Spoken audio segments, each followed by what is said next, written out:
Bom dia, minha gente querida, tudo bem com vocês? Espero que estejam gostando dos vídeos. Deixe seu like, compartilhe, porque é muito importante para o canal. Gratidão a todos vocês, meus queridos. Um beijo a todos. Bom dia, minha gente querida, tudo bem com vocês? Espero que estejam gostando dos vídeos. Deixe seu like, compartilhe, porque é muito importante para o canal. Gratidão a todos vocês, meus queridos. Um beijo a todos.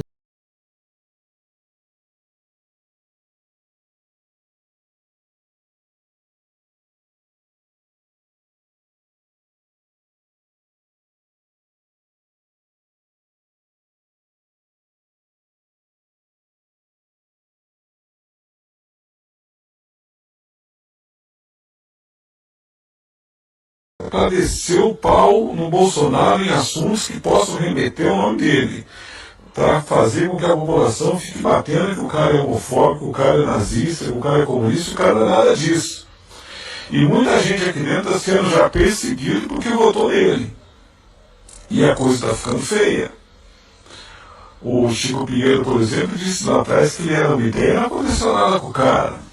A Globo pediu para que todo o seu exército de atrizes e de atores que possam falar abertamente contra o Bolsonaro. Tá tudo certinho. Entendeu? Qualquer pessoa que morrer daqui para frente, qualquer coisa que acontecer de ruim no país, é culpa do Bolsonaro na visão da Globo.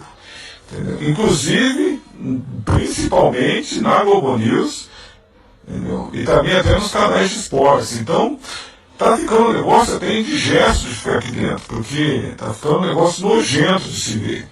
Tudo para falar contra o Bolsonaro. Realmente estão com muito medo. E eles sabem que eles não têm a mesma força que tinham no passado, porque a Globo não contava com a força do Facebook, do Instagram. Isso aí é ficha pequena, isso aí não é nada. O maior medo é do WhatsApp. Que o WhatsApp você não controla. Entendeu? Você não consegue controlar o WhatsApp. E se eles tentarem derrubar o WhatsApp, coisa que pode acontecer daqui para frente, neguinho vai entrar em outro aplicativo, vai mandar por SMS, vai mandar pelo Telegram, vai mandar por qualquer tipo, mas a propaganda vai continuar do mesmo jeito. Eles não têm como segurar. É esse o maior medo da Globo. Entendeu? O Jornal Nacional, que antigamente dava aí 40 pontos de audiência, hoje está dando 12 em algumas praças. Entendeu? Porque ninguém está suportando mais ver tanta mentira. O negócio está ficando um descrédito tão grande, está ficando tão descarado, que a Globo pode sair dessas eleições assim muito machucada, com a credibilidade lá embaixo. E o pior, se o Bolsonaro começar realmente a abrir a caixa preta, que é o medo da Globo, ela não vai ter como.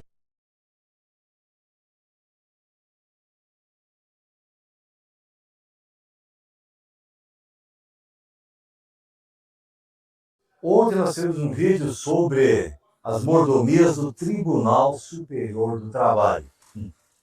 A propósito da contratação de uma sala VIP no Aeroporto Internacional do Brasil por R$ 1,5 milhão de aluguel, o Tribunal de Contas da União abriu um processo administrativo. Mas veja bem, o relator no TCU é o ministro Walter Alencar, que vem a ser irmão sanguíneo do ministro Douglas Alencar, do Tribunal Superior do Trabalho. Realmente, o Brasil não é para amadores. O contrato com a Inframérica não é apenas a sala VIP, envolve transporte privativo, acompanhamento e uma série de outras regalias. Não para por aí.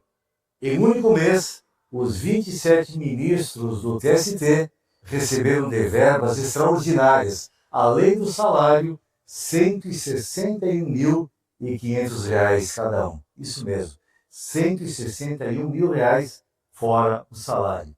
O judiciário brasileiro custou para os nossos cofres, no ano passado, 157 bilhões de reais, o que corresponde a 1,6% do nosso produto interno bruto. Você sabe qual é a média do custo judiciário americano, europeu, dos países civilizados no mundo inteiro? 0,4% do PIB. O nosso é 1,6%, ou seja, o nosso judiciário custa 4 vezes mais do que custa nos países ricos. Aí eu te pergunto, onde está a justiça? Ou melhor, quem julgará aqueles que julgam? Durma com um barulho desse. Entendem como é que a coisa está tão de cabeça para baixo e a gente não pode aceitar isso daí como normal? O inquérito aberto contra mim, colocaram meu pai dentro, agora colocaram o Malafaia, senador Marcos Duval veio dos Estados Unidos, voltou para o Brasil, colocaram uma tornozeleira eletrônica dele, e tem gente no Senado falando, não, para não ficar feio para Alexandre de Moraes, vão fazer isso, vão fazer aquilo. Meus caros, façam o certo antes que seja tarde demais. Vocês não vão conseguir enrolar o presidente Trump. Vocês estão vendo, ele citou 7 vezes o Jair Bolsonaro recentemente. Posts na rede social, cartas direcionadas, Lei Magnitsky, carta para o Lula, tarifa. Mas o que vocês querem para tomar o rumo correto e para entender que o caminho menos doloroso até para vocês próprios, autoridades brasileiras que fazem parte desse cenário inteiro, desse quebra-cabeça, e para vocês próprios, o melhor caminho é colocando a anistia em votação. Façam isso antes que seja tarde demais. Para finalizar esse vídeo, eu trago para vocês aqui algo que eu recebi no último encontro, dentro da Casa Branca, junto com o Paulo Figueiredo. Mais uma prova de que o que eu estou falando é verdade. Se vocês prestarem atenção no cenário disso daqui, vocês jamais teriam feito chacota conosco. Mas Deus faz as coisas certas. Eu agradeço a Deus a arrogância dos nossos inimigos, porque foi isso que permitiu, que asfaltou o caminho para que a gente pudesse chegar aqui. Se eles soubessem das nossas habilidades, se não tivessem subestimado, provavelmente lá atrás já teriam pego meu passaporte e colocado uma coleira de mim, prisioneiro, dentro do Brasil para fazer o que eles bem entendessem. Mas, não vou repetir aqui a frase do Barroso, perderam essa oportunidade. Olha só. Isso aqui, um statement, uma declaração, foi impressa aqui uma página do Wikipedia, Eduardo, para você um grande statement, uma grande declaração para o seu maravilhoso pai que está no caminho. Tudo de bom, Donald Trump, quando ele não era presidente. Quando ele era uma pessoa tóxica, quando muita gente achava que ele foi um tsunami, uma onda que passou, que não retornaria ao poder, estava sendo processado por insurrection, 6 de janeiro, até mesmo fora da presidência, tentaram fazer impeachment dele, mas a gente estava lá. Que a gente faz as coisas por princípio, não faz por modinha. Ali tem outros ali tem Benjamin Netanyahu, presidente do Knesset, presidente do Mossad, boné assinado pelo Trump. Utilizei na posse dele, E esse aqui é especial por quê? Porque a conjectura dele mostra, que ele não é novo, é ainda do final do primeiro mandato dele, esse boné. E aí eu trago para vocês aqui o que eu recebi agora na Casa Branca, no último encontro que eu tive lá, com uma das autoridades que eu falei para vocês que conversa diretamente com o presidente Trump. Ele falou, Eduardo, para você. Aí tem aqui, The Honorable Jair Messias Bolsonaro, 38th President of the Federative Republic of Brazil, First Class, do not bend the White House, Washington, D.C., 20502. É o endereço da Casa Branca. E aí, você traz aqui mais uma prova, da relação próxima de Trump com Bolsonaro. Lembrando, o que está em jogo não é só apenas Bolsonaro. A nossa atividade aqui, assim como o presidente Trump disse na carta dele, é sobre Bolsonaro, seus familiares e seus apoiadores que estão debaixo de uma perseguição política sem precedentes no país. E aqui a carta, vocês provavelmente devem ter visto essa carta do presidente Trump para o Jair Bolsonaro, tecendo elogios, falando da preocupação dele com a prisão, a lawfare que ele está sofrendo e etc. A perseguição, nesse tempo aqui ele não estava preso em prisão domiciliar. Então, mais uma vez, autoridades brasileiras, esse cara aqui ganhou do Trudeau no Canadá, ganhou o que ele queria do México, aumentou o PIB da União Europeia para fins de defesa. Esse cara aqui, ele senta com Putin. ele aperta a mão do Kim Jong-un, ele bombardeia o Ali Khamenei. Vocês acham mesmo que são vocês que vão conseguir parar e enrolar esse cara daqui? Eu estou dando mais uma vez um conselho a vocês, de alguém que consegue se encontrar com as autoridades daqui e conhece o clima de dentro, da fonte. Eu sou a melhor fonte, não é soberba não, sou a melhor fonte que vocês podem ter, eu e Paulo Figueiredo. Porque o Itamaraty, quando tentou ir no State Department, não foi nem na Casa Branca, a embaixadora Viotti recebeu uma porta na cara. Voltou correndo das férias e recebeu uma porta na cara. E a famosa frase, né? Too late. Tarde demais. Vocês que estão no poder da caneta do Brasil, ajam antes que seja tarde demais. Não deem trela para a narrativa. Porque depois, se esse cara aqui resolver, de fato, usar as armas que ele tem, que ele nem começou a usar, aí não haverá mais volta. Que Deus abençoe a América, que Deus abençoe o Brasil. Meus amigos, tem um vídeo que provavelmente você possa até ter assistido, mas que muita gente não prestou atenção. Eu queria recordar com vocês aqui e falar algo interessante que quase ninguém falou. Prosecutors in Brazil asked the Supreme Court to find former President Bolsonaro guilty. Any word of that? He's going to trial now, right? Have they found his guilt? No. President Bolsonaro is a good man. Muita gente falou, o Trump nem sabe o que está acontecendo com o Jair Bolsonaro.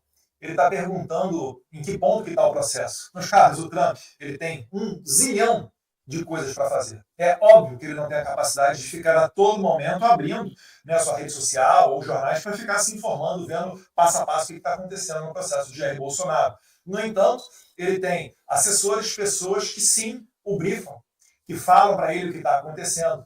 Inclusive, nós sabemos quem são essas pessoas. Nós nos reunimos com essas autoridades que depois sentam-se à mesa com o presidente Donald Trump. E vocês podem ter certeza. O que ele perguntou ali no vídeo? Bolsonaro já foi julgado? Meus caros, há uma janela de oportunidade para as autoridades brasileiras consertarem tudo isso. Só que, no entanto, eu estou vendo muito debate sobre eu não posso ser mal na foto, isso será uma demonstração de fraqueza. Se Bolsonaro for condenado, eu acho capaz demais que o Trump, por exemplo, se ele recebesse essa notícia no meio dessa coletiva de imprensa, dele entrar no salão oval e começar a tomar medidas. E aí sim não vai ter mais volta. Aí as autoridades brasileiras vão querer uma segunda chance e vão pouco se importar com a sua foto que vai sair no jornal, com, não, isso é demonstração de fraqueza. Porque visto, você consegue reverter do dia para a noite. Lei Magnitsky, não. As autoridades brasileiras elas estão brincando com fogo. Não digam depois que eu estou ameaçando, eu estou alertando. E por acaso, enquanto eu fazia alertas, e muitos faziam chacota comigo, com Paulo Figueiredo, mas tudo se verificou. Falamos, vão perder vistos, perderam. Dizemos, será aplicada a Lei Magnitsky, foi aplicada a Lei Magnitsky. Agora, estamos mais uma vez alertando do que está por vir.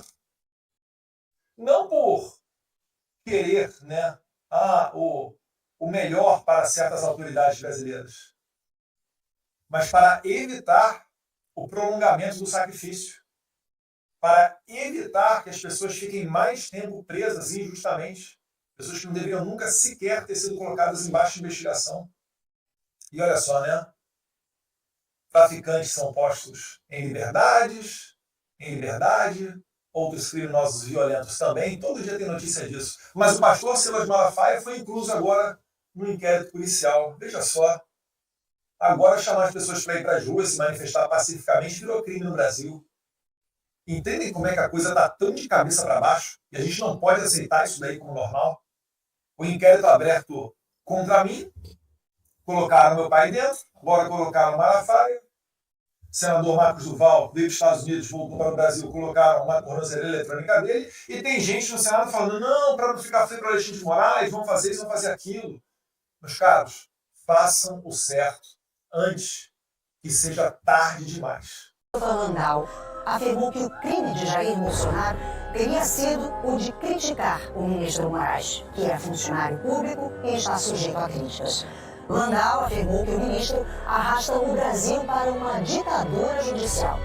Já o escritório americano, que cuida das relações com a América Latina, declarou que os Estados Unidos vão responsabilizar e sancionar todos que auxiliam e incentivam as ações de Alexandre de Moraes. Mike Pence acusou ainda o Grupo Globo de ter aumentado os números da Covid-19 durante a pandemia de forma exagerada por meio do programa Fato ou Fake, transmitido pela TV Globo.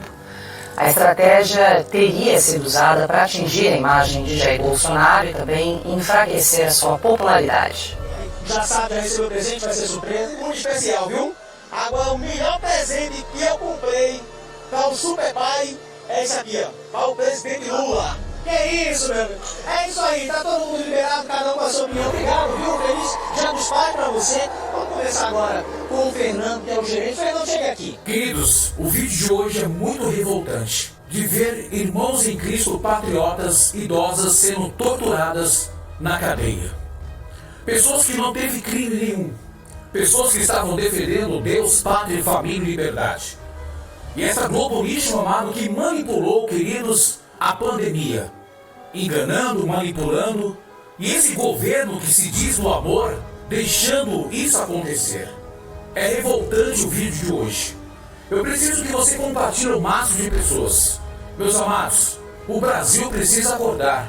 O que está acontecendo com o Brasil, isso, amado, é de ficar revoltado de ver patriotas sendo, amado, espancado. E quando você fala que você usa a bandeira do Brasil verde e amarelo, você é espancado como aconteceu, um petista espancando um idoso na rua. E agora os patriotas estão sofrendo. Quando os criminosos sabem que eles são patriotas, que estavam defendendo o Brasil, são espancados. Veja até o fim desse vídeo e compartilhe o máximo de pessoas. Juscelene Alves do Nascimento tem 62 anos. Condenada a 14 anos de prisão pelo envolvimento nos atos de 8 de janeiro, ela cumpre pena na penitenciária feminina de Florianópolis, em Santa Catarina, desde 2024. Na última noite do último dia 4 de agosto, a idosa foi brutalmente espancada por outra detenta, uma criminosa, quando se preparava para dormir. O relato do advogado Luiz Felipe Cunha na Comissão de Segurança Pública e Combate ao Crime Organizado é de arrepiar. Apanhou, foi surrada na cadeia. Para as pessoas que já estão com as penas, cumprindo as penas, né, apenadas, elas já são colocadas com preços comuns, ou seja, com traficantes, com latrocidas, com homicidas, com, às vezes, pessoas de facções, às vezes não, faccionados, e quando descobriram, na segunda-feira, que ela era uma patriota, surraram ela covardemente.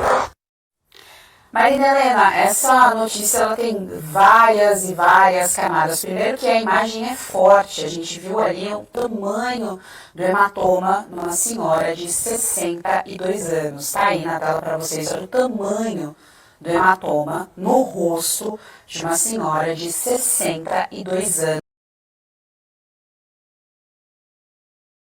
O que eu vou mostrar para vocês agora é com certeza uma das coisas mais graves que já ocorreram nesse processo que chamam de trama golpista. Vejam essa bomba que eu vou mostrar agora para vocês. O STF, a Suprema Corte do nosso país, editou um vídeo antes de juntar no processo. Sim, a Suprema Corte do Brasil editou o vídeo do depoimento do G. Dias antes de disponibilizar às partes. O vídeo juntado do depoimento do G. Dias é editado. E eu vou provar. Vejam isso. Eu entendi, geral. A minha pergunta objetiva é: havia tropa de prontidão em loco? Havia. Por favor. A defesa, Coronel Câmara. Sabe o que aconteceu aqui? Este é o trecho que eu faço pergunta ao G. Dias, que o G. Dias acaba com o 8 de janeiro, e o ministro Alexandre de Moraes caça a minha palavra. E aqui eu pergunto, o senhor caçou a minha palavra? E o ministro responde, Sim, eu cassei sua palavra. Isso foi tirado, suprimido do vídeo original. Esse vídeo que eu estou mostrando para vocês é o vídeo juntado no processo. Agora, é o vídeo oficial da audiência. É o vídeo que o STF juntou no processo da trama golpista como se fosse oficial, como se fosse original. Por quê? Por que editaram? Por que quiseram esconder que um advogado foi cerceado, que um advogado foi calado? E no momento dessa pergunta que o G. Dias falou que havia 900 homens de prontidão no 8 de janeiro. Eles só esqueceram de deletar esse trecho também da transcrição da audiência, exatamente isso. Eles juntaram com o vídeo a transcrição da audiência. E essa transcrição está aqui. Advogado, só para esclarecer, o senhor cassou a minha palavra? O advogado sou eu. O ministro, o senhor ministro Alexandre de Moraes, relator, respondeu: por favor, cassei a palavra, por favor. Vocês viram esse trecho no vídeo? Não, eles editaram, eles suprimiram. Mas na transcrição que eles juntaram, veja, essa transcrição aqui foi o STF que acabou de juntar junto com o vídeo. Mas esqueceram de suprimir esse trecho também da transcrição. Qual a credibilidade desse tribunal? Que credibilidade, que moral esse tribunal tem para processar e julgar alguém? Imagine só, se eu tivesse juntado um documento falso, um vídeo editado, com certeza, se não me dessem 24 horas para esclarecer a edição do vídeo, eu poderia até ser preso, ter a OAB cassada, mas com toda certeza. Agora, o tribunal que defende a democracia, o processo mais grave do Brasil, o processo que está salvando a democracia brasileira, pode editar o vídeo. E eu vou falar uma coisa para vocês. Não foi só esse vídeo que editaram, tá? Tem mais pela frente. Eu estou gravando esse vídeo aqui e peço para que você compartilhe o máximo que puder antes que eles arrumem isso daqui. Já estou agora oficiando a Ordem dos Advogados Nacional e a do Paraná. Isso aqui tem que ser divulgado, porque é inadmissível que o Estado, isso aqui é o Estado, é o Estado juiz, é o Poder Judiciário do Brasil na instância máxima, juntando um documento editado. Podemos dizer ser um documento falso, mas com toda certeza, vídeo editado, isso é inadmissível. As partes nunca poderiam juntar um vídeo editado. Nunca! Vejam isso. Eu peço que você divulgue e compartilhe. Esse é o julgamento que quer salvar a democracia. Eu nunca vi isso. Eu nunca imaginei que veria e que viveria isso. É inacreditável. Eu sou Jeffrey Chiquini. Eu sou advogado nesse processo.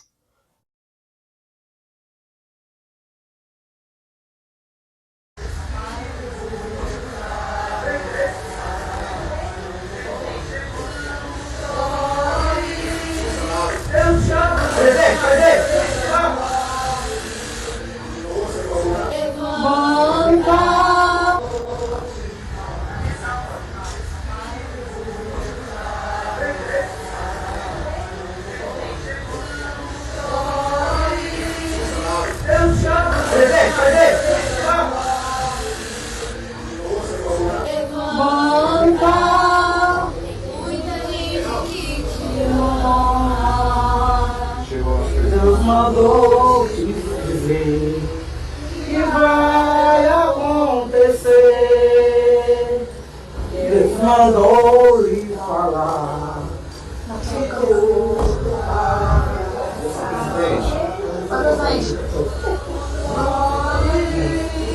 Eu te amo. Você falou só.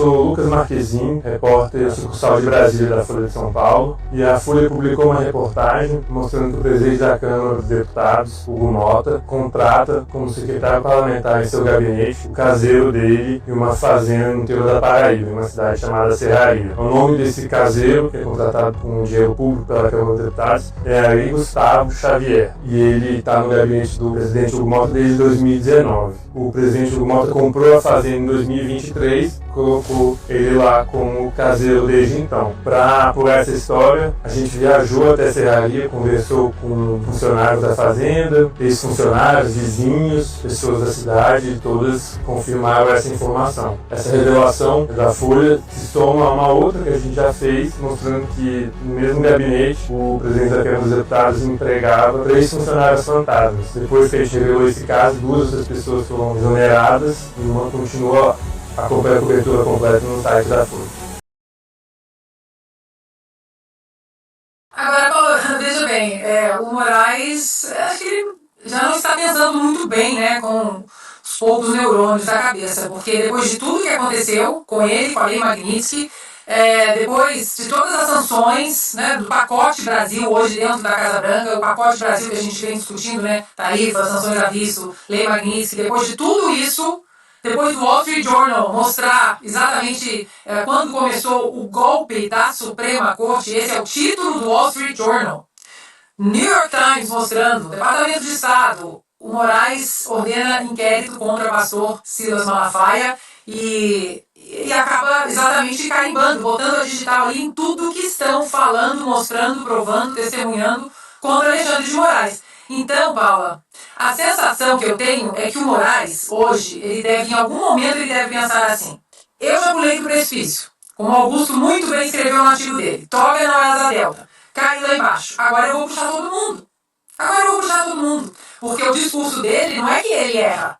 O discurso dele não é que alguém pode corrigir o erro. O discurso que ele fez semana passada foi o discurso de que tudo que acontece no Supremo, todas as decisões são de um órgão colegiado. Que os seres humanos erram, mas que ele praticamente disse: se eu errei, ninguém consertou os meus erros. Então, o plano para mim dele agora é esse. Eu não vou pra vala sozinho. Agora, o curioso é que essa história do Eduardo Bolsonaro, que o Moraes agora coloca mais esse inquérito, mais esse agravante, né, de atentar contra o Brasil e de planejar tarifas, o Eduardo Bolsonaro estava passando férias aqui nos Estados Unidos quando o PSOL decidiu entrar com uma ação para que o passaporte do Eduardo fosse retido. E o Eduardo provavelmente estaria preso se estivesse aí no Brasil. O PSOL começou com isso. E diante disso, eles não sabiam que o Eduardo estava aqui nos Estados Unidos para passar uma semana com a família. Tanto que ele veio para cá com uma mala de uma semana, ele, a esposa e os filhos. E o pessoal entrou com essa ação, o tiro saiu pela culatra, o Eduardo teve que ficar aqui, porque ele sabia, todos nós sabemos, não só o Eduardo, todos nós sabemos que uma volta do Eduardo para o Brasil seria tornozeleira eletrônica, prisão domiciliar, se não fosse prisão mesmo, como o Moraes fez com um deputado em exercício, Daniel Silveira. É ruim tudo isso, mas o Alexandre de Moraes só está mostrando que os americanos estão no caminho certo em relação ao Brasil de 2025.